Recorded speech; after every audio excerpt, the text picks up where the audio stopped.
नमस्कार।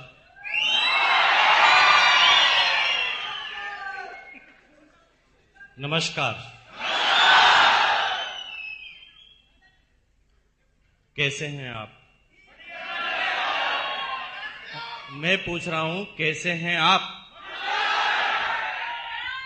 झकास? बिंदास? Thank you. देखिए, सिर्फ इस पूरे हिंदुस्तान में जो पिछले 33 इयर्स से मैंने अपनी जिंदगी को जिया है, पिछले 6 साल और 4 महीने से आरसीएम बिजनेस को जिया है। ये तो सिर्फ आरसीएम के ही डिस्ट्रीब्यूटर हैं, वही रॉयल्टी अचीवर और टेक्निकल अचीवर है जिनसे पूछा जाता है कैसे हैं आप, तो बोलते हैं झकास, बिंदास, मजा आ रहा है, फाइन। लेकिन इस हॉल के बाहर चले जाइए, किसी भी आदमी को अचानक रोककर बोलना, इस कोल्हापुर में नहीं, हिंदुस्तान के एक एक स्टेट के रहने वाले एक एक व्यक्ति से 98% आदमियों से पूछना कि क्या हाल चाल है, तो इसका सही जवाब उसके पास नहीं है। जब उसे कहा जाता है कि क्या हाल चाल है, तो वो सिर्फ ऐसे हाथ हिलाता है, वो ये नहीं बोलता कि मजा आ रहा है। सुना आपने कभी? कोई नहीं बोलता मजा आ रहा है। ठीक है, चल रहा है, कोई कहता गुजर रहा है, कोई कहता कट रही है, कोई ये नहीं बोलता मजा आ रहा है ना? देश का प्रधानमंत्री भी नहीं बोलता मजा आ रहा है, राष्ट्रपति भी बोलता नहीं मजा आ रहा है, सारे जितने भी मिनिस्टर हैं किसी ने भी नहीं बोला मजा आ रहा है, कलेक्टर भी नहीं बोलता मजा आ रहा है, एसपी भी बोलता नहीं है मजा आ रहा है, और चपरासी भी नहीं बोलता मजा आ रहा है, क्लर्क भी नहीं बोलता मजा आ रहा है, टीचर भी नहीं बोलता मजा आ रहा है, डॉक्टर, इंजीनियर, चार्टर्ड भी बोलता है मजा नहीं आ रहा, और इस हिंदुस्तान के किसानों को भी मजा नहीं आ रहा। लेकिन आरसीएम के डिस्ट्रीब्यूटर से पूछते हैं क्या हाल चाल है? आप गौर नहीं कर रहे हैं इस बात पर, ऐसा क्यों है? किसी से भी पूछ ले, राह चलते हुए किसी भी आदमी से पूछ ले कि क्या हाल चाल है, वो सही जवाब नहीं देगा। और यहां पर भी जो लोग जवाब नहीं दे रहे हैं, तो आप शकल देख लेना, वो आरसीएम के डिस्ट्रीब्यूटर नहीं होंगे।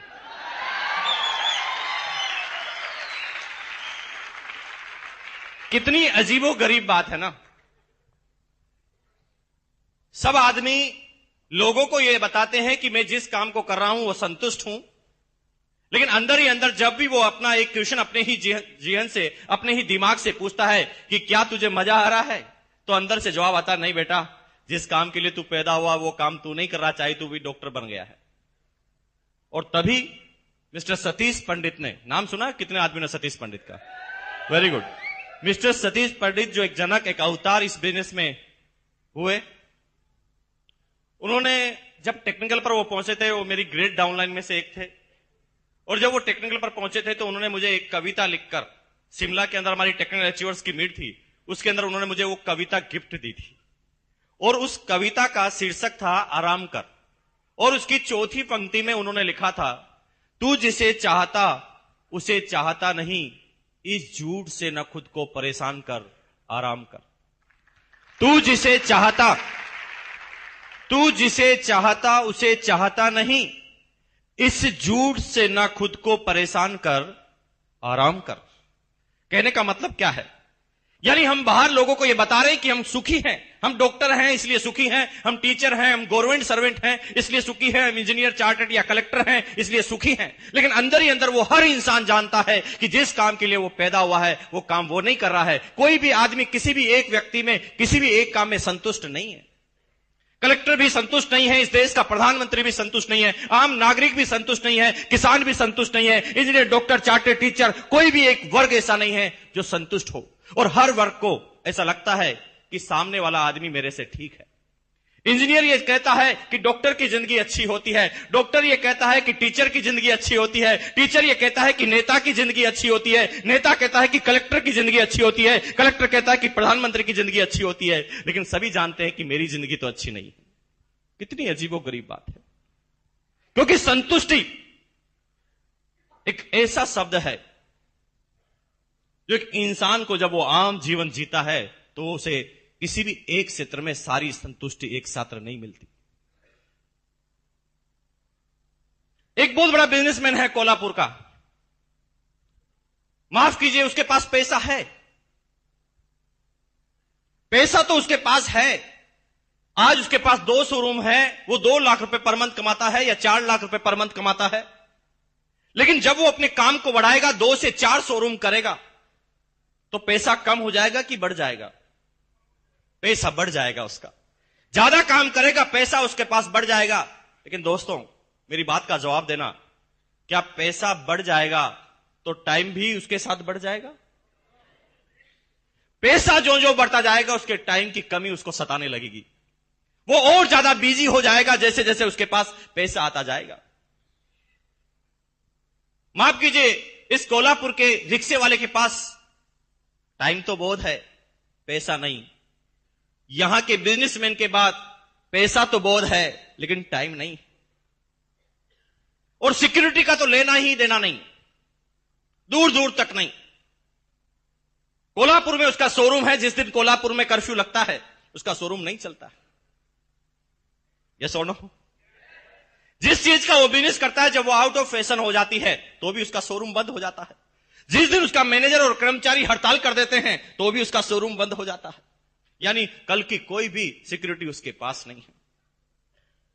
लेकिन प्यार, सम्मान, पैसे से केवल संतुष्टि नहीं मिलती दोस्तों। ये संतुष्टि के एक छोटे छोटे पार्ट्स हैं। अगर ये सारी चीजों को एक साथ मिलाया जाए, प्यार, सम्मान, इज्जत, दौलत, शोहरत, सर्कल और सिक्योरिटी, तो कहीं जाकर बनती है संतुष्टि। और ये सारी चीजें दुनिया के किसी भी फील्ड में एक जगह पर नहीं मिलती सिवाय आरसीएम बिजनेस के।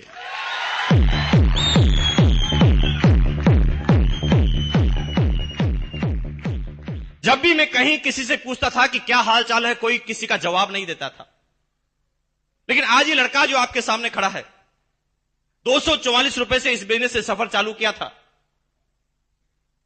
और आज 15.5 लाख रुपए से भी ज्यादा की इनकम इस बिजनेस से मेरे पास पर मंथ की आती है। लेकिन बात पैसों की नहीं है। मैं जानता हूं पैसा तो कोल्हापुर के कितने ही सेठ हैं जो मेरे से ज्यादा कमाते हैं। 6.25 साल पहले इस लड़के को जब एक स्कूटर खरीदना था ना, तो 4 आदमी से 1500 रुपए उधार लेने पड़े थे।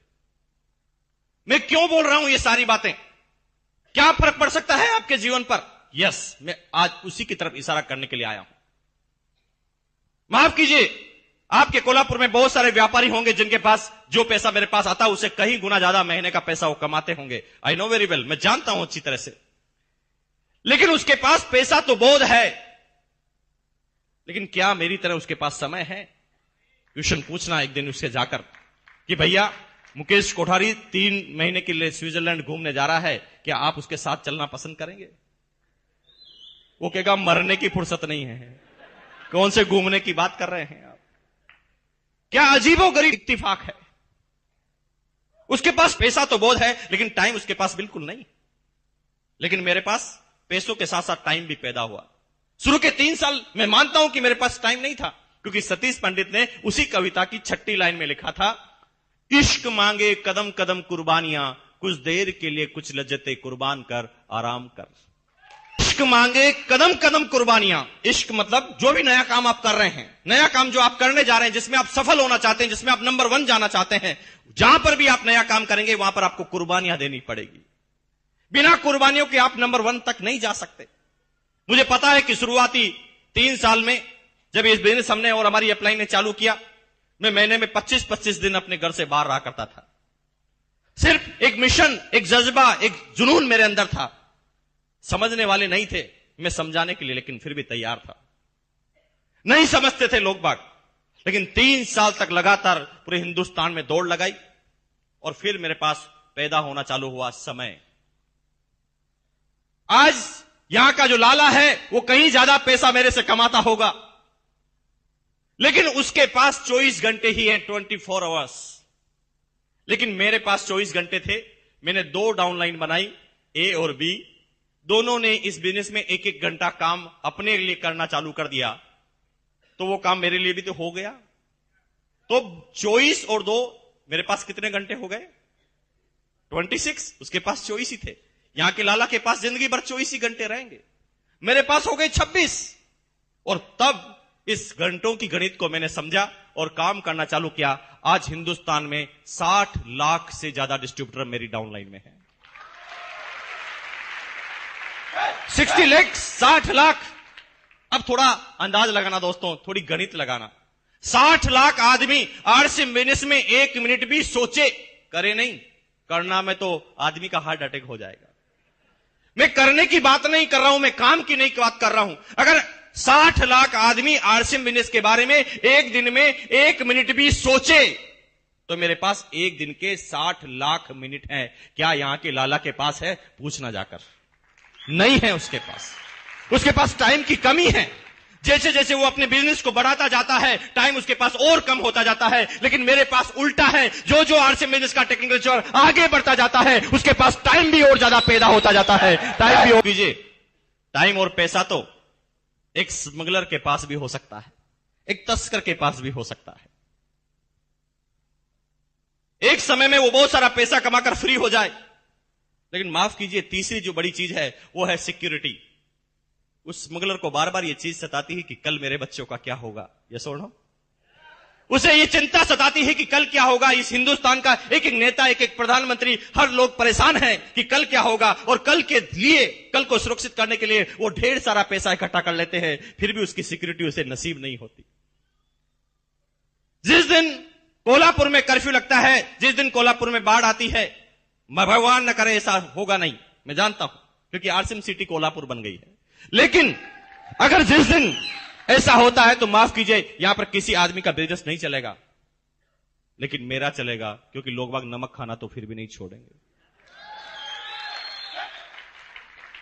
वो किसी एक चीज का व्यापार करते हैं तो इसलिए हो सकता है कि उसके एक चीज की जिस दिन आउट ऑफ सप्लाई होगी, एक चीज जिस दिन आउट ऑफ फैशन होगा, तो हो सकता है उसका बिजनेस नहीं चले। लेकिन मेरा चलेगा, क्योंकि मैं किसी एक चीज का व्यापारी हूं ही नहीं। कंपनी नमक बनाती है तो डिस्ट्रीब्यूटर हम और आप ही हैं। कंपनी नमकीन बनाती है तो भी डिस्ट्रीब्यूटर हम और आप ही हैं। कंपनी कपड़े बनाती है तो डिस्ट्रीब्यूटर आप और हम हैं। कंपनी इंश्योरेंस लेकर आती है तो डिस्ट्रीब्यूटर आप और हम हैं। क्योंकि एक बिजनेस तो चलता नहीं, एक आइटम के ऊपर तो हम बिजनेस नहीं कर रहे ना। गुड मॉर्निंग से गुड नाइट 300 प्रोडक्ट हैं, इसलिए सिक्योरिटी ज्यादा है। कल क्या होने वाला है, क्योंकि मैं किसी एक आदमी पर डिपेंड नहीं हूं। हो सकता है इस सिटी का लाला जो है बहुत सारे पैसा कमाता है, बहुत बड़ी फैक्ट्री उसके पास है, लेकिन जिस दिन सारे मजदूर हड़ताल कर देंगे, क्या उसकी फैक्ट्री चलेगी? लेकिन मेरी फैक्ट्री में तो कोई मजदूर होता ही नहीं दोस्त। यहां पर तो सारे के सारे सेठ होते हैं, और सेठ अपने काम को बंद करना पसंद नहीं करते। हेलो,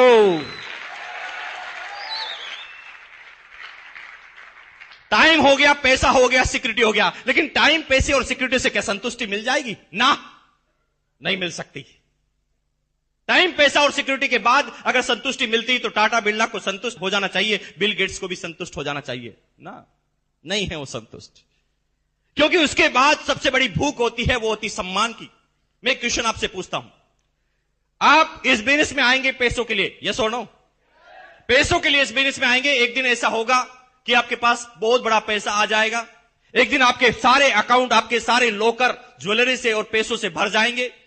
आपकी शादी हो जाएगी, आपके बच्चे भी अच्छे एजुकेशन लेने लगेंगे, आपके पास एक लग्जरी कार भी आ जाएगी, एक बहुत बड़ा बंगला भी, एक बहुत बड़ा मकान, एक बहुत बड़ा महल भी आप खड़ा कर लेंगे। और उसके बाद फिर क्या करेंगे? क्या सोचा है आपने? फिर यहां पर टाई फिश हो जाता है। तो फिर ये सारी चीज तो आज भी है ना टाटा बिरला के पास, तो फिर वो संतुष्ट क्यों नहीं है? क्योंकि दोस्त, इन सारी चीजों के पास जिस चीज की जरूरत पड़ती है वो होती है सम्मान की, वो होता है इज्जत की।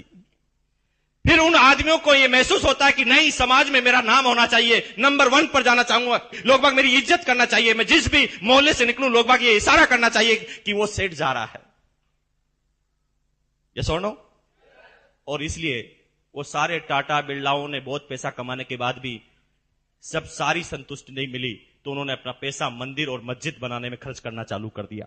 बिरला मंदिर, बिरला जी को थोड़ी बिठाया मंदिर में, वो तो भगवान का मंदिर था ना।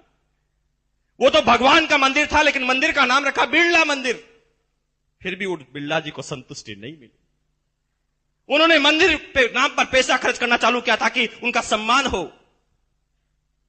लेकिन केवल सम्मान, अगर टाइम मनी सिक्योरिटी के साथ सम्मान आए ना तो भी संतुष्टि नहीं मिलती दोस्तों। उसके बाद आदमी को चाहिए प्यार, रिलेशंस। आदमी चाहता है कि मेरे पास जब सब कुछ हो तो लोग मेरे से प्यार करें। मान लीजिए आपको मैं चारों चीजें देता हूं, लेकिन सब लोग अगर आपसे नफरत करने लग जाए तो चलेगा? नहीं चलेगा, क्योंकि इंसान को फिर जरूरत होती है इन सारी चीजों के बाद प्यार करे मेरे से लोग बाग। माफ कीजिए, इस कोल्हापुर के लाला के पास ये है क्या? अरे लाला लाखों कमा रहा है इस कोल्हापुर का, फिर भी गालियों पे गालियां खाता जा रहा है। लेकिन क्या है इस बिजनेस में? जो आरसीएम का चेक जब 500 का आता है तो भी लोग वक्त तालियां बजाते हैं, तालियां खींच खींच कर मार रहे हैं 500 के चेक पर।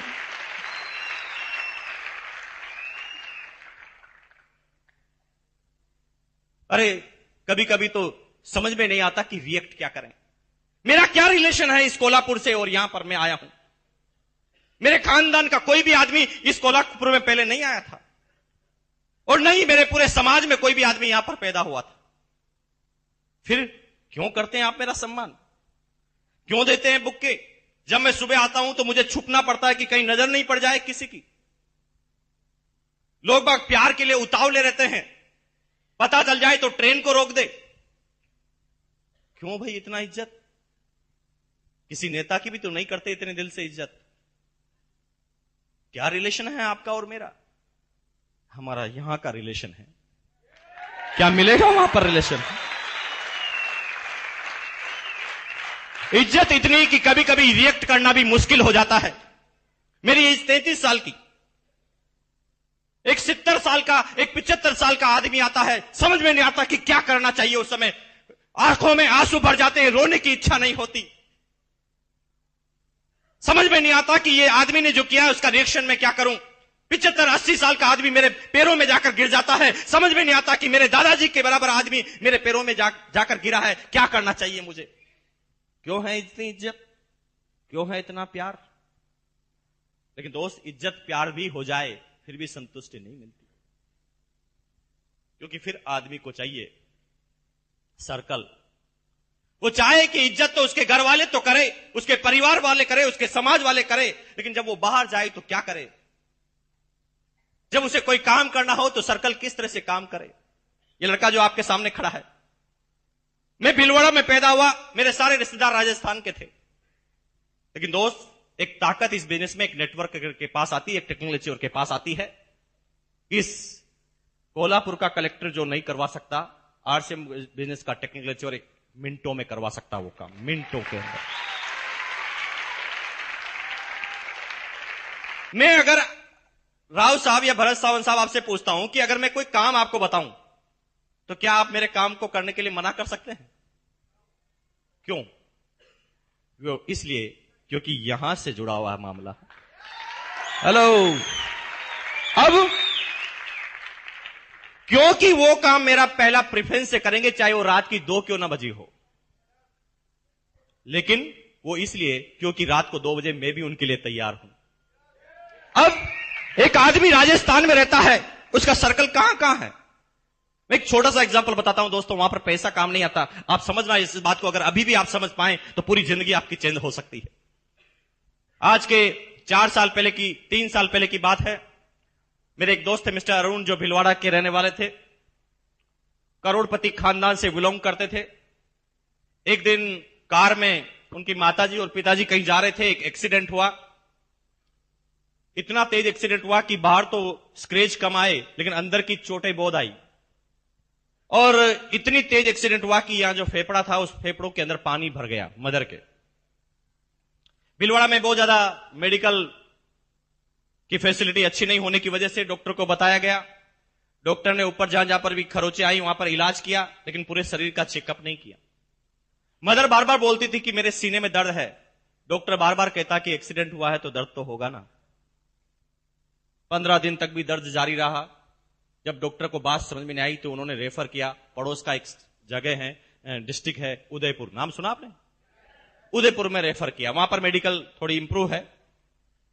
तो वहां के डॉक्टर ने जब चेकअप किया तो इमीडिएट बताया चेकअप के बाद कि आपके फेफड़ों में पानी भर चुका है और इसको भरे हुए 15 दिन हो चुके हैं। अगर ये 4 दिन में ऑपरेशन नहीं होता है तो हम नहीं बचा पाएंगे इनको। दोस्त के फादर पैसे वाले थे, उन्होंने कहा ओके, कितना पैसा फेंकना है, मैं फेंकने के लिए तैयार हूं, आप ऑपरेशन कीजिए। तो उन्होंने कहा नहीं दोस्त, हमारे इंडिया में ये टेक्नोलॉजी उपलब्ध नहीं है। इंडिया में 2 ही स्पेशलिस्ट हैं जो इस चीज का इलाज कर सकते हैं, दोनों बाहर से रिटर्न आए हैं। एक है चेन्नई में और दूसरा है बॉम्बे में। दोनों डॉक्टरों से फटाफट एड्रेस लिया और दोनों डॉक्टरों से जब फटाफट संपर्क करने की कोशिश की, अपॉइंटमेंट लेने की कोशिश की, तो पता चला कि वो बहुत बिजी डॉक्टर हैं, कोई भी अर्जेंट पेशेंट को नहीं लेते। आज अगर आप उनसे अपॉइंटमेंट मांगे तो 4 महीने बाद का मिलता है, लेकिन ऑपरेशन करना था 4 दिन में। मेरे दोस्त के फादर इतने पैसे वाले थे कि वो उस एक ऑपरेशन पर 1 करोड़ रुपए भी खर्च कर सकते थे, लेकिन उनका पैसा अब काम नहीं आ रहा था। वो लाचार थे, पैसा उनके पास बहुत सारा था लेकिन अब काम नहीं हो पा रहा था। उस समय मेरा जाना वहां पर हुआ। मेरे पास भी कोई इलाज नहीं था, लेकिन जब मुझे पूरी बात उन्होंने बताई तो मैं भी परेशान हो गया कि क्या करना चाहिए, इसका क्या इलाज है। तो मेरे दिमाग ने अचानक थोड़ा सा काम करना चालू किया। मैं कंपनी में गया, आरसीएम बिजनेस, क्योंकि भिलवाड़ा की कंपनी है, मैं कंपनी में गया। मैंने वहां के क्लर्क को एक आइडिया दिया। मैंने कहा भैया मेरी डाउनलाइन में जितने भी आदमियों के नाम के आगे DR लिखा हुआ है, डॉक्टर लिखा हुआ है, उसकी एक लिस्ट चाहिए मुझे। उन्होंने फटाफट एक प्रोग्राम लिखा, इंटर दबाया और सारे डॉक्टरों की लिस्ट मेरे सामने आ गई। मैंने कहा ये बात में मैं एक्सपर्ट नहीं हूं, मैं कोई राय नहीं दे सकता, हो सकता है कोई डॉक्टर मुझे इस बात की राय दे पाए। पहले ही नंबर पर आया डॉक्टर दवे, हिम्मतनगर, गुजरात। उनका नाम सुनते ही मैं समझ गया उस आदमी को मैं जानता था। मैंने फटाफट डॉक्टर दवे को फोन लगाया। फोन लगाकर जब मैंने पूरी हिस्ट्री बताई, और हिस्ट्री बताने के बाद मैंने चेन्नई के जो डॉक्टर थे, उनका नाम मुझे अब ठीक से याद नहीं है, मैंने उनका नाम बताया। उन्होंने आश्चर्य से कहा अरे वापस बोलना, क्या नाम बताया आपने? मैंने जब वापस नाम बताया तो उन्होंने कहा ऐसा है कि इतना अर्जेंट मामला है तो मैं अहमदाबाद से मुंबई आता हूं, मुंबई से चेन्नई की फ्लाइट पकड़ता हूं और आप सीधे अपनी मदर को लेकर चेन्नई पहुंचिए। मैंने कहा डॉक्टर साहब इतने कॉन्फिडेंस से आप कैसे बोल सकते हैं? हम 10 बार बात कर चुके हैं, वो डॉक्टर बात करने तक के लिए तैयार नहीं होता। 4 महीने बाद की वो डेट देता है, वो कहता है कि अर्जेंट पेशेंट में लेता ही नहीं। आप इतना कॉन्फिडेंस से कैसे कह सकते हैं? वो कहते हैं भैया तुम इस बात की चिंता मत करो, तुम लेकर आओ, क्योंकि he is my class fellow, मुझे मना ही नहीं कर सकता हो। हेलो, यहां पर नहीं हो रहा था पैसों से काम। माफ कीजिए, किसके पास पैसा है जो इसको काम को करवा पाए? एक इंसान को सच्ची संतुष्टि जब मिलती है जब ये सारी चीजें एक साथ एक फील्ड में अवेलेबल हो। माफ कीजिए, इस दुनिया में तो अभी कोई ऐसा फील्ड पैदा नहीं हुआ जो प्यार, सम्मान, इज्जत, दौलत, शोहरत, सिक्योरिटी और सर्कल सारी चीजें एक साथ ला कर दे। वो सिर्फ मिलती है आरसीएम के टेक्निकल अचीवर को। वो सिर्फ एक व्यक्ति को मिलती है जो आरसीएम के टेक्निकल अचीवर को मिलती है। और इसीलिए जब उसे कहा जाता है कि क्या हाल चाल है आपके, तो कहता जकास, बिंदास, मजा आ रहा है। नहीं बोल पाता एक आम आदमी मजा आ रहा है, लेकिन एक आम आदमी से हटकर एक टेक्निकल अचीवर बनता है जब उसे कहता है कि मजा आ रहा है। मैं आज आपसे क्या बात करूं, किस विषय पर बात करूं, मेरी आज सही मायनों में कहें दोस्तों मेरी कोई तैयारी नहीं है।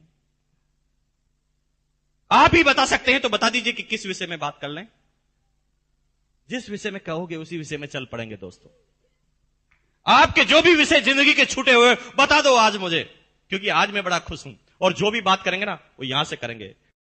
अभी कुछ आदमी कहते हैं यार अब आ गए हो, अब कुछ बता ही दो, हिंट दे दो ताकि हम भी समझ जाएं। आप सब लोग चाह रहे हैं कि थोड़ा आरसीएम के बारे में बता दो और हमारे सामने जो हमारे साथ जो आदमी आए वो समझ जाए और आपके डिस्ट्रीब्यूटर बन जाए। यही तो चाहते हैं। हम बात करते हैं इसके बारे में, है ना? लेकिन आप चाहते जो है वो गलत चाहते हैं, वो सही नहीं चाहते। एक आदमी, हंसी मुझे तब आती है जब 6.25 साल से जब लगातार वो इस बिजनेस को चलते हुए देखता है, फिर भी कहता है कि थोड़ा हमें समझा दो। क्या समझाएं आपको? अरे समझाना उस दिन पड़ता था जब 4 आदमी भी सेमिनार में नहीं आते थे, इस पूरे बिजनेस में 4 डिस्ट्रीब्यूटर भी नहीं थे। अभी हिंदुस्तान में न तो कोई स्टेडियम है और हिंदुस्तान में नई कैसा एडिटोरियम है जहां पर आरसीएम की सेमिनार एक बार में की जा सके। एक डिस्ट्रीब्यूटर से कहानी चालू हुई, 60 लाख डिस्ट्रीब्यूटर तक ये कहानी पहुंच गई, फिर भी आप कहते हैं कि थोड़ा समझा दो, अभी समझ में नहीं आ रहा है। अरे समझाना उस समय पड़ता था ना जब आरसी बिजनेस का एक पेंट पीस आता था किट के अंदर, उस समय समझाना पड़ता था कि बिजनेस क्या है। आज गुड मॉर्निंग से गुड नाइट 300 से ज्यादा प्रोडक्ट है आपके पास, फिर भी आप कहते हैं कि थोड़ा हिंट तो दे दो। क्या समझाऊं आपको? अरे समझाना उस समय पड़ता था जब गुजरात में डिस्ट्रीब्यूटर बनाना था तो भिलवाड़ा से किट लेकर आनी पड़ती थी, क्योंकि पूरे हिंदुस्तान में आरसीएम का एक ही शोरूम राजस्थान में होता था। अब एक से कहानी चालू हुई, आज हिंदुस्तान में 10,000 हो गए, फिर भी आप कहते थोड़ा तो समझा दो, आ ही गए हैं तो समझा दो। क्या समझाऊं मैं आपको? 80 से ज्यादा डिपो हिंदुस्तान के सारे राज्य, 60 लाख डिस्ट्रीब्यूटर, एक प्रोडक्ट से कहानी चले गई 300 प्रोडक्ट के ऊपर। हिंदुस्तान में 40 से ज्यादा करोड़पति, 850 से ज्यादा टेक्निकल अचीवर, 3,500 से ज्यादा रॉयल्टी अचीवर, हजारों और लाखों आदमी, हजारों रुपए पर मंथ कमाने वाले आदमी, सारी बात जानते हैं, फिर भी कहते हैं थोड़ा तो बहुत समझा दो, आ गए हैं। क्या समझा दूं मैं आपको? अरे जिंदगी भर वो नमक खाते आए ना 9 रुपए किलो का, triple refined iodise ISI mark का साल्ट, नाम लेने की जरूरत नहीं है।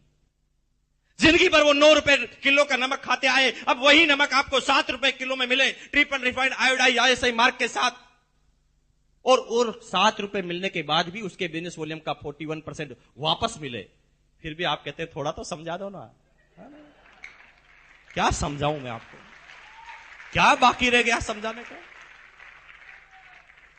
जिंदगी भर नहाते आए ना उस 13 रुपए के साबुन से, हीरोइने बोलती आई कि मेरे रूप का राज, मेरे गोरेपन का राज, उसका कुत्ता गोरा हो गया, हम तो नहीं हुए। हम तो उसी इंतजार में अभी बरसों से, जन्मों जन्मों से उस साबुन को लगाते आ रहे हैं, हम तो नहीं हुए ना गोरे। जिंदगी भर लौटते हुए आ गए वो आदमी आपको। अब वही साबुन 70% टीफम में 100 ग्राम में, पहले आप 13 रुपए का जिंदगी भर खरीदते आए, अब वही साबुन आपको 8.5 रुपए में मिले, और उसके बाद उसके बिजनेस वॉल्यूम का भी 41% वापस मिले, और आप कहते थोड़ा सा समझा दो। अब आए गए तो थोड़ा तो हिंट दे दो। अरे दोस्त, ये तो वही बात हो गई ना, सतीश पंडित अपनी टेप में नहीं बोलते थे, एक आदमी के पास ऐसा एक थैला था, उसने सामने वाले से कहा, भाई साहब मेरे पास जो ये थैला है, क्या आप ये बता सकते हैं कि इस थैले में क्या है? और अगर आप ये बता दें कि इस थैले में क्या है तो इस थैले में जितने भी केले हैं तुम्हें इनाम। कुछ लोगों को कल तक समझ में आ जाएगी।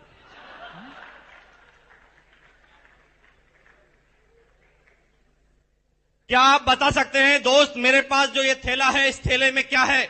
और अगर आप ये बता दें कि इस थैले में क्या है तो इस थैले में जितने भी केले हैं तुम्हें इनाम, और अगर तुम ये बता दो कि केले कितने हैं तो 12 के 12 इनाम।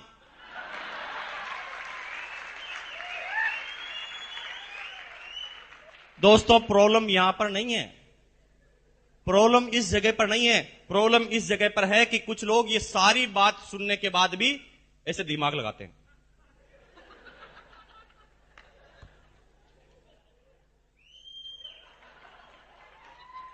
दिमाग लगाकर कहते हैं भैया थोड़ा बहुत समझ में आ रहा लेकिन हिंट दे दो। इसे कहते हैं गई भैंस पानी में। क्या हिंट दे दे आपको? सारी बात बताने के बाद भी कहते हैं आप हिंट दे दो। मेरी बात को अच्छी तरह समझ जाना दोस्तों। अगस्त 2000 में मैंने इस बिजनेस को चालू किया। 2001 में झालावाड़ राजस्थान के एक सेमिनार में मेरी एक टेप रिकॉर्ड की गई। उस टेप का नाम था मेहनत रंग लाई।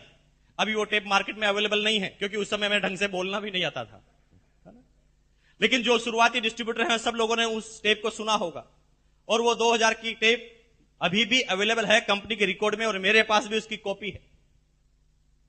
उस टेप में 2001 में जब कंपनी का एक प्रोडक्ट था शूटिंग, उस समय बोला था कि भैया समझ जाओ, हिंट देता हूं तुम्हें, ये बिजनेस कपड़े का नहीं है, गलतफहमी में मत रहना कि कपड़े का बिजनेस है।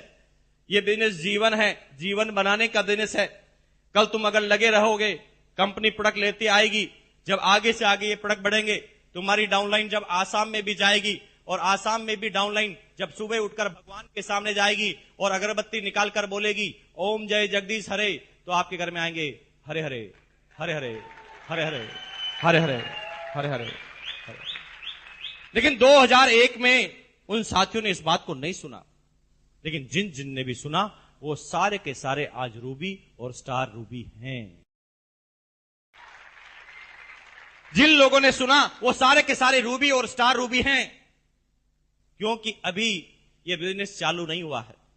मैंने तरंग लाई सफलता के 5 सूत्र, आरसीएम ही क्यों, टेक्निकल अवाहत में हर टेप में एक ही बात का मैंने बार बार उल्लेख किया था। आपने अगर सुनी हो तो मैंने उसके अंदर बार बार कहा था कि गलतफहमी में मत रहना कि ये बिजनेस चालू हो गया है, अभी ये बिजनेस चालू नहीं हुआ है, अभी तो चालू होने का इसका सही वक्त आएगा। तो आप सोच रहे होंगे कि अभी क्या हो रहा है।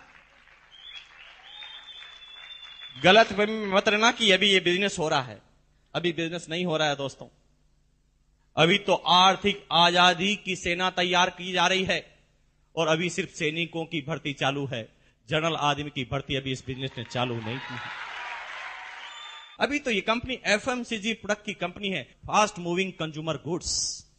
ये भी कंपनी सिर्फ फास्ट मूविंग कंज्यूमर गुड्स की है। और एक आप बहुत आश्चर्यजनक आंकड़ा आपको बताऊं क्या? पूरी दुनिया के टर्नओवर की बात की जाए तो एफएमसीजी का टर्नओवर मात्र 10% का होता है, यानी 90% वाले क्षेत्र में तो अभी आरसीएम बिजनेस ने कदम भी नहीं रखा है। एफएमसीजी जो खाना पीना कपड़ा जो आप कह रहे हैं ना, ये पूरी दुनिया के टर्नओवर का मात्र 10% है, यानी 90% टर्नओवर जो वाली चीजें हैं जिसके अंदर अभी इस कंपनी ने कदम भी नहीं रखा, जिसे कहते हैं सर्विसेज सेक्टर, जिसे कहते हैं सर्विसेज सेक्टर। बिजनेस की शुरुआत होने दो। अभी तो ये 6 साल का बच्चा है, अभी तो बच्चे का बचपना आपने देखा है, जवानी तो आने दो। अभी तो बचपना अपना देखा है, जवानी तो आने दो इस बिजनेस की। मेरे शब्दों पे ध्यान देना, जिसने भी आरसीएम का नाम सुन लिया है, सिर्फ एक बार सुन लिया है, आरसीएम का हर व्यक्ति जिसने भी नाम सुन लिया है उसे आरसीएम बिजनेस में आना मजबूरी है। मजबूरी का नाम लिया है मैंने, इच्छा का नाम नहीं लिया, मजबूरी है। क्योंकि आरसीएम बिजनेस अब बिजनेस नहीं रहा है, जीवन हो गया है और जीवन में आने से मना नहीं कर सकता। कोई भी आदमी ये कह सकता है कि मैं जिंदा नहीं रहूंगा,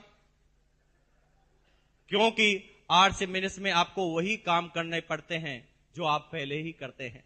अरे एक सिंगल काम ऐसा बताओ जो आरसीएम बिजनेस में आने से पहले आप नहीं करते थे, जो आरसीएम बिजनेस में करना पड़ता है। एक सिंगल मात्र तो काम बताओ। मेरी लाइन को समझ जाना, अगर मेरा बस चले ना दोस्तों तो ये आरसीएम बिजनेस को मैं हटा दूं, बिजनेस वर्ड ही हटा दूं। ये तो बिजनेस इसलिए लिखा गया है क्योंकि भारत में आदमी पैसों के अलावा समझता नहीं, पैसों की भाषा ही समझता है। इसलिए इस देश को आर्थिक आजादी दिलाने के लिए भी बिजनेस शब्द का ही उल्लेख किया गया है। अगर मेरा बस चले तो यहां पर आरसीएम बिजनेस नहीं, मैं आरसीएम जीवन कर दूं। ये आरसीएम जिंदगी है, ये आरसीएम बिजनेस जीवन है। मेरे एक शब्द को फिर समझ जाना, मैं 3 बार रिपीट कर चुका हूं।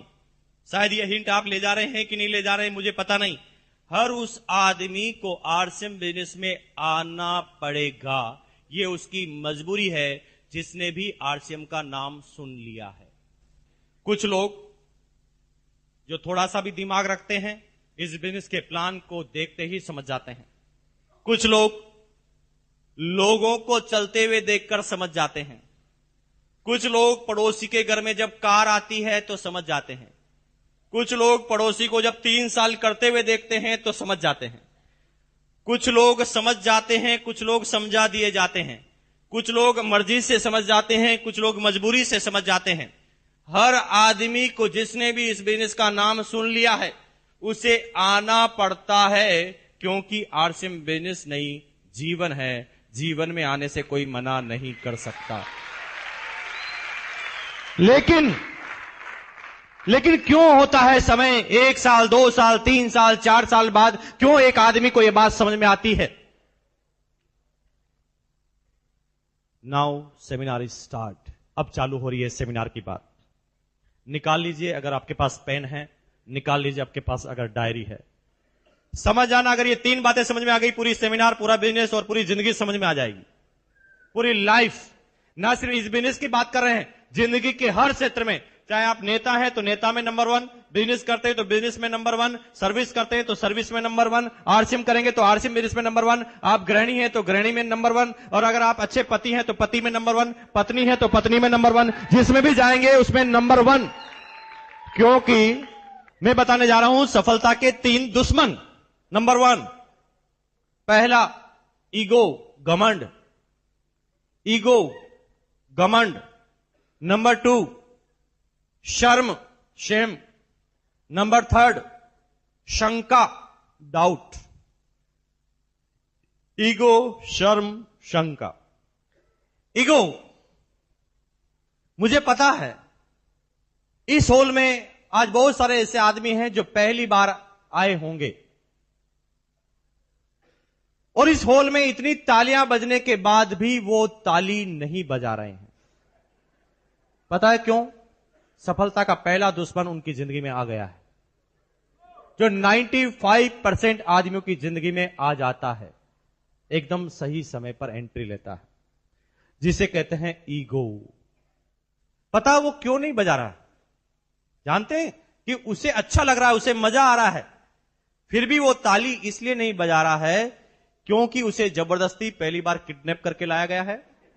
वो आना नहीं चाहता था, वो आने से पहले ही घर पर बार बार बोल रहा था, मुझे मत ले जा, मैं समझूंगा ही नहीं, मुझे समझना ही नहीं, मुझे करना ही नहीं, मुझे मत ले जा भैया, मैं नहीं समझूंगा। अब क्योंकि उसे समझ में भी आ रहा है, फिर भी वो ताली नहीं बजा रहा है, क्योंकि पड़ोसी नहीं देख ले कहीं मैं समझ गया, है ना। अब उसके अंदर ईगो आ गया कि कहीं अब मैं समझ जाऊंगा तो लोग क्या कहेंगे, समझ गया। क्योंकि घर पे तो कह रहा था नहीं समझूंगा, और अभी समझ जाऊंगा तो मेरी इंसल्ट हो जाएगी, और इसे कहते हैं ईगो। ये होते हैं अदृश्य, और जब ईगो आदमी के जीवन में आता है तो आपके सामने से अपॉर्चुनिटी निकलती है, वो डांस करते हुए निकलती है, और आप देखते ही रह जाते हैं, कुछ भी नहीं कर पाते। ईगो एक ऐसी चीज है जिससे नजर तो नहीं आती, लेकिन जीवन में उसका एक बहुत बड़ा असर आ जाता है। बहुत सारे आदमी को जब ये बिजनेस प्लान आप बताने की शुरुआत करते हैं, बहुत सारे आदमी शुरुआत से पहले ही आपको रोक देते हैं। आई नो वेरी वेल, मैं जानता हूं। जो ही आप बैग निकालते हो, कहते नहीं कहना, नहीं आता, ऐसा बहुत सारे आते जाते, सुनेंगे नहीं आपकी बात। एक दिन एक आदमी मुझे भी मिल गया। जब ईगो आता है तो आदमी दूसरे वाले आदमी को नीचा गिराने की कोशिश करता है। जब ईगो आता है तो वो जिंदगी में सारे जो भावनाएं, उसके प्लस पॉइंट, उसके माइनस पॉइंट, सबको डब्बे में डाल देता है और सामने वाले आदमी को गिराने की कोशिश करता है कि कैसे भी ये आदमी मेरे से आज जीतना नहीं चाहिए। एक आदमी को जब मैंने प्लान बताना चालू किया तो उसने 15 मिनट तक तो मेरी बात ही सुनना चालू नहीं किया। उसने बक बक बक बक बक बक, मैं एक शब्द बोलूं वो 10 बोले। मैंने कहा भैया तू खाली हो जा पहले। जब वो खाली हुआ तो मैंने कहा मेरी बात भी 2 मिनट सुन ले, तेरी 10 मिनट सुनी। तो मैंने जब ऐसा कहा तो उसने कहा ठीक है सुनाओ। जब मैंने सुनाना चालू किया और मैंने बार बार उनसे क्वेश्चन पूछे तो उस हर क्वेश्चन का आंसर यस यस यस वो करता गया, और कुछ समय बाद उसे ये बिजनेस प्लान समझ में आ गया। मैं जानता हूं कि उसे ये बिजनेस प्लान समझ में आ गया, लेकिन आ गया ईगो, क्योंकि पहले उसने मना कर दिया। अब क्योंकि पहले उसने मना कर दिया तो अब उसके समझना ईगो सामने आया। अब वो मुझे गिराने के लिए, अब मुझे वो नीचा दिखाने के लिए कुछ भी करने के लिए तैयार था। उसने कहा भैया ठीक है, मान लिया कि आपकी कंपनी अच्छी है, बढ़िया है, इनकम आती है, सब कुछ अच्छा है, लेकिन आपके साबुन पर आईएसआई मार्क क्यों नहीं है? मैंने कहा भैया माफी दे दो, गलती हो गई, लगवा देंगे। और क्या बोलता मैंने कहा भैया माफी दे दो, गलती हो गई, लगवा देंगे, कल कंपनी से बोल देंगे, कल छाप लगा देगी। लेकिन आप मुझे बताओ ना कि आप कौन से आईएसआई मार्क के साबुन से नहाते हो? वो कहता लक्स। मैंने कहा लक्स पे तो नहीं आता। वो कहता हमाम। मैंने कहा हमाम पे भी नहीं आता। वो कहता किसी पे तो आता होगा। मैंने कहा चुप, जब तू नहाता नहीं है तो तुझे क्या फर्क पड़ता है?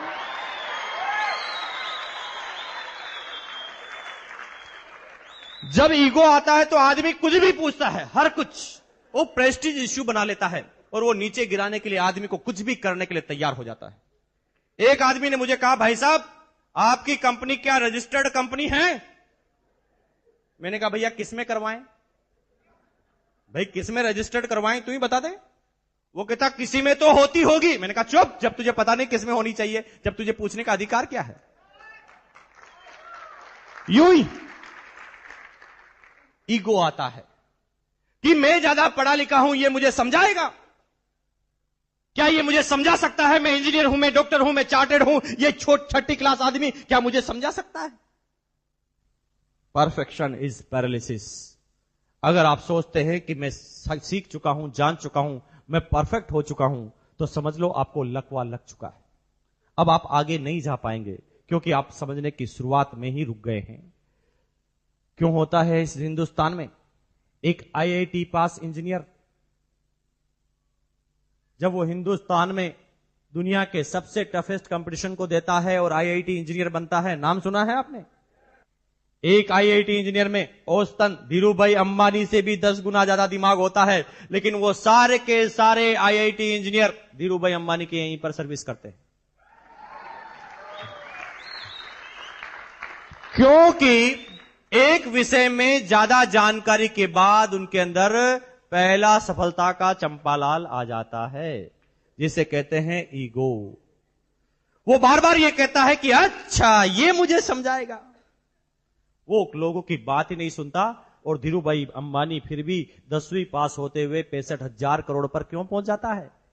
क्योंकि वो रोज कहता है मुझे कुछ नहीं आता, मुझे बताओ ना, मुझे कुछ नहीं आता, मुझे कुछ नहीं आता, मुझे बताओ, मुझे कुछ नहीं आता, मुझे बताओ, मुझे कुछ नहीं आता, मुझे बताओ, मुझे कुछ नहीं आता, मुझे बताओ, मुझे कुछ नहीं आता, मुझे सिखाओ, कुछ नहीं आता, मुझे बताओ, मुझे कुछ नहीं आता, मुझे बताओ, मुझे कुछ नहीं आता, मुझे बताओ, मुझे कुछ नहीं आता, मुझे बताओ, मुझे कुछ नहीं आता, मुझे बताओ, मुझे कुछ नहीं आता, मुझे बताओ, मुझे कुछ नहीं आता, मुझे बताओ, मुझे कुछ नहीं आता, मुझे बताओ। सीखता जाता है, सीखता जाता है, सीखता जाता है, सीखता जाता है, सीखता जाता है, सीखता जाता है, सीखता जाता है, सीखता जाता है, सीखता जाता है, सीखता जाता है, सीखता जाता है, सीखता जाता है, सीखता जाता है। Number 1 in the India 65,000 crore का साम्राज्य खड़ा कर देता है, क्योंकि वो कहता है कि मुझे कुछ नहीं आता। लेकिन आप, अच्छा ये मुझे समझाएगा, मुझे तो पहले ही पता है, मैं तो पहले ही जानता हूं, MBA मुझे बहुत आता है, मुझे पहले ही पता है, मुझे पहले ही जानकारी है, और इसलिए हमारी जानकारी एक दायरे में सिमट जाती है और हम जिंदगी में आगे नहीं बढ़ पाते, एक जगह जाकर टिक जाते हैं। और तभी वो 10वीं पास धीरूभाई अंबानी अपने दिमाग को थोड़ा सा चलाता है, क्योंकि वो समझ जाता है कि ये जो आदमी इंटेलिजेंट है, अगर ये मेरे साथ काम करेगा तो एक झटके में मेरे से 10 गुना आगे निकल जाएगा, क्योंकि मेरे से ज्यादा 10 गुना दिमाग इसके पास है। और इस कमजोरी को जब समझता है, ईगो को, तो जो ही वो कुछ करने की सोचता है, उसे 4 लाख रुपए का इंक्रीमेंट देता है। वो आदमी डर जाता है, दूसरी जगह चालू करूंगा तो 0 से काम करना पड़ेगा, और यहां पर तो सीधे 25 लाख मिलते हैं। और जिंदगी भर वो धीरूभाई अंबानी के यहां पर ही सर्विस करता जाता है, उसी कंपनी में डायरेक्टर और प्रेसिडेंट बनता जाता है। लेकिन वो धीरूभाई अंबानी कभी नहीं बन पाता, क्योंकि वो बार बार कहता है कि मुझे समझाएगा, वो समझने की कोशिश ही नहीं करता। अगर आप समझना चाहें ना दोस्तों, मेरे शब्दों को समझना, अगर आप समझना चाहें तो नाली में पड़ा हुआ शराबी, 4 साल का बच्चा और दुनिया का सबसे बड़ा पागल भी आपको समझा सकता है। और अगर आप समझना नहीं चाहें तो ऑक्सफोर्ड यूनिवर्सिटी का प्रोफेसर भी आकर आपको कुछ नहीं समझा सकता। आज मुझे वो समय याद है, आज के 4 साल पहले की बात है। मेरी उस समय 3 साल की गुड़िया ने मुझे टूथब्रश करना सिखाया। कितनी अजीब गरीब बात है। तो क्या मुझे 32 साल से टूथब्रश करना नहीं आता था? मैं गर्व से बोलता हूं कि मुझे नहीं आता था। एक दिन संडे की बात थी, महीने का अंतिम संडे, मेरी कोई सेमिनार नहीं थी। मैं घर के बाहर निकलकर गार्डन में ब्रश कर रहा था और मेरी गुड़िया पूंछ की तरह मेरे पीछे पीछे पकड़कर घूम रही थी, मुझे पता भी नहीं। अचानक 3-4 मिनट बाद मेरी जब निगाहें गई तो मैंने पूछा क्या है? तूने कहा डैडी छी, इतने बड़े हो गए अभी तक ब्रश करना नहीं आता। शुक्र है भगवान का, अल्लाह का, परवरदिगार का कि मैं उस समय आरसीएम बिजनेस में था, मेरे अंदर ईगो गायब हो चुका था। तो मैंने पूछा कि नहीं, क्या गलती है? अगर मैं आरसीएम नहीं करता तो उस बच्चे के एक चपाटा मारता और कहता अच्छा तू समझाएगी मुझे।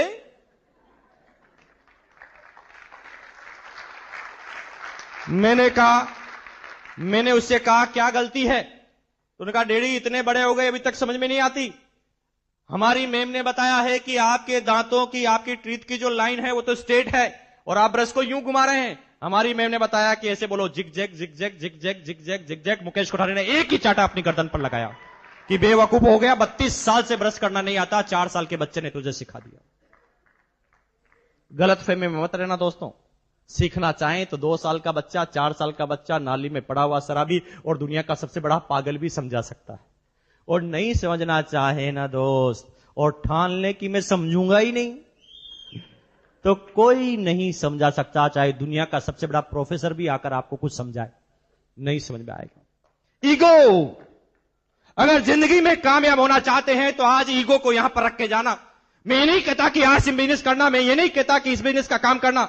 अगर आप टीचर हैं तो टीचर में ईगो को त्याग देना, अगर आप बिजनेसमैन हैं तो बिजनेस में ईगो को त्याग देना, आप पति हैं तो पति का ईगो त्याग देना, अगर आप पत्नी हैं तो ईगो को त्याग देना, अगर आप बिजनेसमैन हैं तो ईगो को त्याग देना, आप दुनिया के किसी भी क्षेत्र में है ईगो को त्याग देना। क्योंकि जब ईगो आता है तो अदृश्य आता है, आपके सामने डांस करता हुआ निकलता है और आपके सामने अपॉर्चुनिटी चले जाती है साइड में, और फिर आपकी जिंदगी में आता है काश, काश ये जमीन 5 रुपए गज में मिल रही थी, ले लेता तो करोड़पति होता, किसी ने रोका, ले लेते, जिसने ली वो तो करोड़पति हो गया है। नंबर 2, शर्म, अपने काम में शर्म। और कहते हैं ना दोस्त, जब किसी इंसान को अपने ही काम में शर्म आना चालू हो जाती है ना, तो समझ लो ये दुनिया का सबसे बड़ा दूसरा नंबर का दुश्मन है। जो भी आदमी अपने काम से शर्म करते हैं वो कहीं पर नहीं जाते, क्योंकि कामयाबी का पहला ही मंत्र है, वो है जब तक दुनिया ये नहीं कह दे कि बंदा ये बिंदास है, तब तक आप कामयाब नहीं होंगे, चाहे आप किसी भी क्षेत्र में हैं। जब लोग बाग ये कहने लग जाए कि बंदा ये बिंदास है, अपने काम से शर्म नहीं आती, तो आप भी कामयाब हो जाएंगे। 95% आदमियों को काम करने से पहले शर्म आती है। मैं डॉक्टर हूं, लोग क्या कहेंगे, 8 रुपए का साबुन बेच रहा है। मैं तो बिजनेसमैन हूं, क्या ये मैं 1500 रुपए का छोटा सा बिजनेस करूंगा? मैं ये हूं, मैं वो हूं, और अपने काम से शर्म आती है। और उसका छोटा भाई काम करते करते मर्सिडीज कार लेकर आता है, फिर बात समझ में आती है। आई ना कुछ लोगों को 2 साल बाद, 5 साल बाद भी आती है कुछ लोगों को। मेरे दोस्तों को भी 5-6 साल बाद समझ में आई। वो कहते मैं दुश्मन हूं, तूने मुझे पहले क्यों नहीं बताया? शर्म, काम से शर्म। और दोस्तों, जब किसी इंसान को अपने ही काम से शर्म आती है ना, फिर वो कहीं नहीं जा सकता।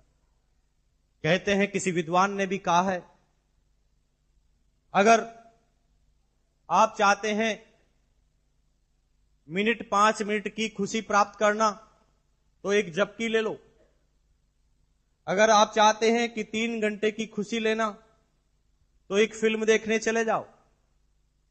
अगर आप चाहते हैं 1 दिन की खुशी प्राप्त करना तो पिकनिक पर चले जाओ।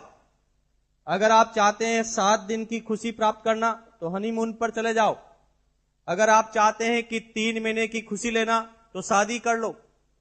अगर आप चाहते हैं कि 1 साल की खुशी, 2 साल की खुशी मिले तो खूब सारा पैसा कमा लो।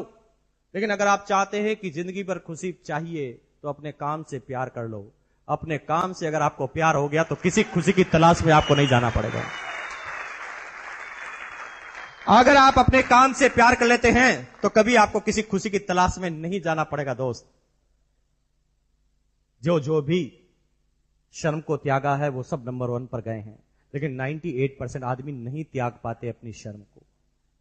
धीरू भाई अंबानी को अपने जीवन की शुरुआत पेट्रोल पंप पर सर्विस करते हुए शर्म नहीं आई। कर डाली उसने पेट्रोल पंप पर सर्विस, भर डाला पेट्रोल और बना दी दुनिया की सबसे बड़ी रिफाइनरी। अमिताभ बच्चन को लावर इस फिल्म की शूटिंग में अचानक डायरेक्टर ने बोला कि भैया लड़की के कपड़े पहन के डांस करना पड़ेगा इस डांस में। बंदा वो बिंदास था, फटाफट लड़की के कपड़े पहने और गा दिया मेरे अंगने में, सुपर डुपर हिट। वो अपने काम से प्यार करता था। अपने काम से प्यार करने की वजह से वो क्षेत्र में वो नंबर 1 पर गया। तभी राव साहब बार बार बोलते हैं, अरे दोस्त, इस देश में कामयाब व्यक्ति टाटा आज भी नमक का व्यापार करते हुए शर्म नहीं करता, बाटा आज भी जूतों का व्यापार करते हुए शर्म नहीं करता, अंबानी अभी आम और सब्जियों का व्यापार करते हुए भी शर्म नहीं कर रहा है। तो आप किस खेत की मूली हैं दोस्त, जो आपको शर्म आ रही है?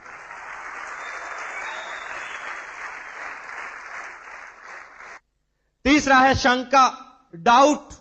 हर काम की शुरुआत में सिर्फ और सिर्फ डाउट कर लेना, शंका कर लेना। अरे दोस्त, क्यों नहीं समझ में आता ये बिजनेस? 1500 रुपए में 3 जोड़ी कपड़े, जिंदगी भर कपड़े खरीदते आए हैं लाला की दुकान से। कभी लाला के ऊपर शंका की है आपने? नहीं की है लाला के ऊपर शंका। जिंदगी भर लाला के कपड़े पहन पर कर लाला के बच्चों को विदेश में भिजवा दिया, लाला के घर पर मर्सिडीज कार आ गई, लाला ने बड़ा बंगला ले लिया, लाला की पत्नी पूरा ज्वेलरी बॉक्स का सारा ज्वेलरी पहन लेती है। क्यों हुआ इन सालों में? क्योंकि कभी हमने लाला पे शंका नहीं की। लेकिन इस बिजनेस में 1500 रुपए कपड़े मिलने के बाद करोड़पति बनने का लाइसेंस मिलता है, और उसके ऊपर 2 लाख का एक्सीडेंटल इंश्योरेंस मिलता है, और सारे प्रोडक्ट की डीलरशिप मिलती है। फिर भी ये बात समझ में नहीं आती, क्योंकि बात इजी होती है तो शंका हो जाती है।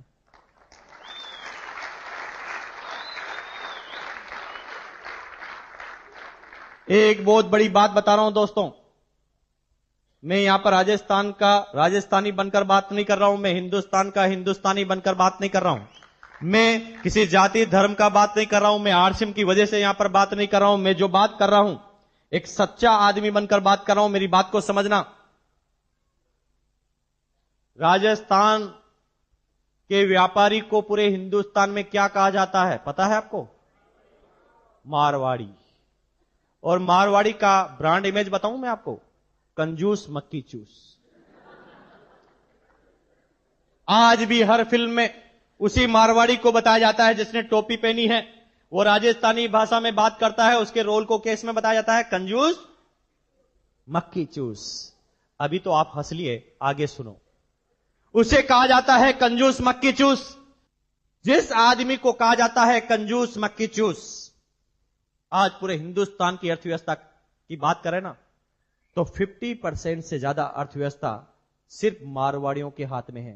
बिरला, बांगड़, बजाज, जेके, सिंगानिया, मित्तल, जिस भी ग्रुप का नाम आप ले लेंगे वो राजस्थानी होगा। क्यों? जिस आदमी को कहा जाता है कंजूस मक्की चूस, पूरे हिंदुस्तान की अर्थव्यवस्था एक राज्य के लोगों के पास, क्योंकि उनके पास एक जन्मजात गुण था जो लगभग 95% हिंदुस्तानियों में नहीं पाया जाता, अभी तो राजस्थानियों में भी नहीं पाया जाता।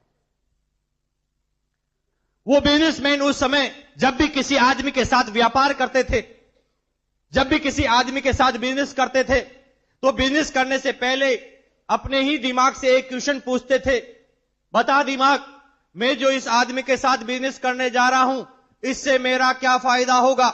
वो सिर्फ एक लाइन पूछते थे कि मेरा फायदा क्या होगा।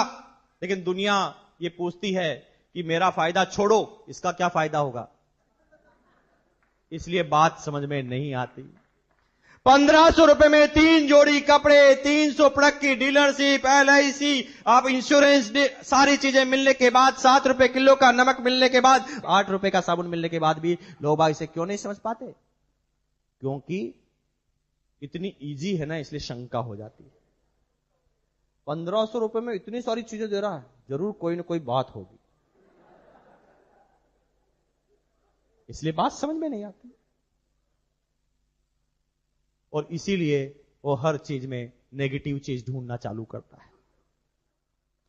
हिंदुस्तान में हर पॉजिटिव काम पर शंका होती ही है, फाइनल है, क्योंकि इसकी शुरुआत कहीं ना कहीं हमारे कल्चर से हुई है। मैं ये नहीं कहता कि हमारे पूर्वज गलत थे, हो सकता है उनकी जानकारी थोड़ी सी गलत हो। तभी तो हिंदुस्तान में जब एक बच्चा पैदा होता है ना, पैदा होते ही उसे सिखाया जाता है, बेटा बोलो नाना नानी, नाना नाना, नानी नानी नानी नानी, ना ना ना ना ना ना ना ना ना ना ना, नानी नानी नानी नानी नानी, और नाना इतना करवाया जाता है उससे कि बड़ा होकर वो हर चीज में पहले बोल देता है ना। आपके घर पर कोई मेहमान आता है, आप पूछते हैं चाय पियोगे? ना, अभी पी के आया हूं। अच्छा, कोई ऐसा मेहमान आया आपके घर पे, जो ही आपने कहा पियोगे चाय? हाँ हाँ लाओ अभी पीता हूं। कोई आया क्या ऐसा? क्योंकि उसे बचपन से ही सिखाया गया है, बेटा सबसे पहले क्या बोलो? कोई की काम की शुरुआत के बीच में पहले क्या बोलो? ना। चाय पियोगे? ना। पी लो ना, ठीक है। खाना खाओगे? ना, अभी खा के आया हूं। शकल से लग रहा 3 दिन से भूखा है, फिर भी यही बोलेगा अभी खा के आया हूं। फिर ज्यादा बोलो खा लो ना, ठीक है। खाना चालू करेगा और खाएगा तो आपसे 3 गुना खा जाएगा, लेकिन पहले क्या बोलेगा? क्योंकि उसे कहा गया बेटा हर काम के बीच में बोलो ना। और तभी 1500 रुपए में 3 जोड़ी कपड़े, 300 प्रोडक्ट की डीलरशिप, आने वाले समय में सारे प्रोडक्ट की डीलरशिप की गारंटी, एक्सीडेंटल इंश्योरेंस फ्री में, और आपको अकाउंट में मिलता है फ्री में, 0 बैलेंस में अकाउंट, और सारी जानकारी सारे प्रोडक्ट मिलने के बाद भी कोई आदमी आपको बताता आरसीएम करोगे? ना, सब लूट गए हैं, बर्बाद हो गए हैं, ये हो गए हैं, नहीं कर सकता। ज्यादा बोलोगे तो कर लेगा, क्योंकि हर ना अंतिम ना नहीं होती। अरे छोटे से बच्चे से पूछ लो, इतना छोटा सा बच्चा भी समझ जाता, हम इतने बड़े हैं फिर भी नहीं समझते। बेटा बताओ, एक है हां, एक है ना, क्या है?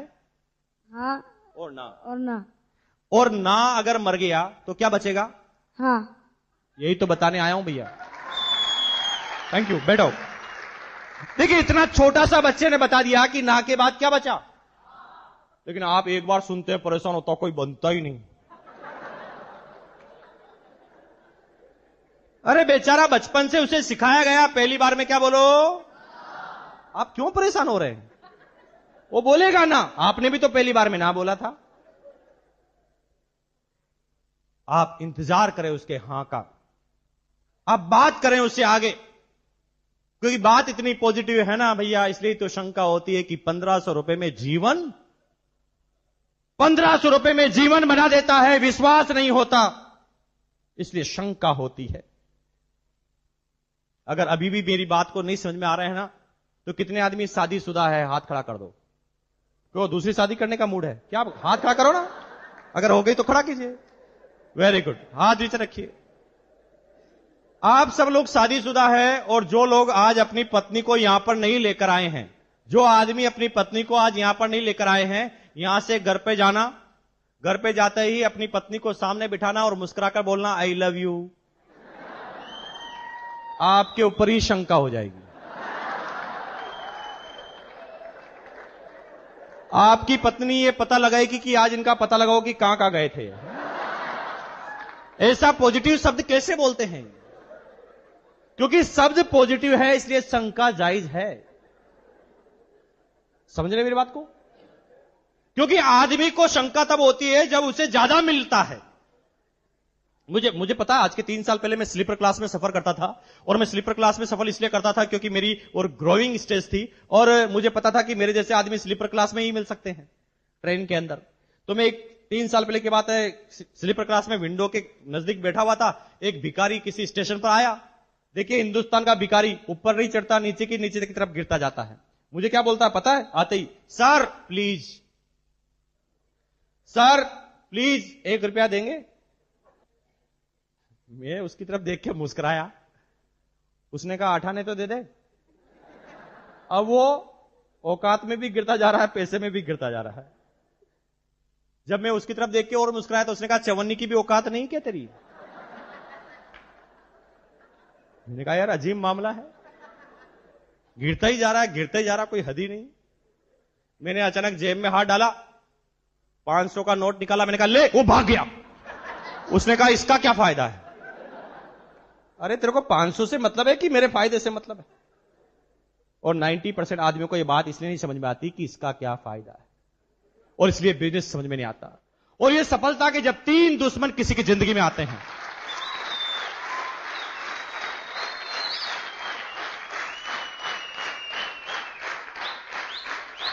और सफलता के 3 दुश्मन जब किसी की जिंदगी में आते हैं, जो होता है ईगो, शर्म और शंका, तो एक अच्छी खासी जिंदगी भगवान से दी हुई 84 लाख योनियों के बाद छटनी होकर जब आपको मानव जीवन मिला, उसके बाद भी एक इंसान कहता है कि मैं संतुष्ट नहीं हूं, मैं दुखी हूं, मैं परेशान हूं। अरे मानव जीवन मिलने के बाद भी कोई आदमी कहता है दुखी हूं, तो भैया क्या होता जब आपको भगवान 84 लाख योनियों के बाद आपको इंसान नहीं बनाता, मच्छर बना देता, आप क्या कर लेते? आपके हाथ में क्या था? कोई भी आदमी पकड़कर मसल कर फेंक सकता था। उसने इंसान के रूप में आपको पैदा किया। अरे वो भगवान चाहता था ना तो आपके 4 टांगे भी लगा सकता था, लेकिन उसने 2 ही टांगे लगाई, ऊपर दिमाग लगाया। और इतनी सारी बात मिलने के बाद भी आप कहते हैं मैं बदनसीब हूं। बदनसीब नहीं है दोस्त। अगर ये सारी बातें भी अगर आपको समझ में नहीं आती तो यहां पर आपकी किस्मत का लेना देना नहीं है, आपका दिमाग खराब है बस।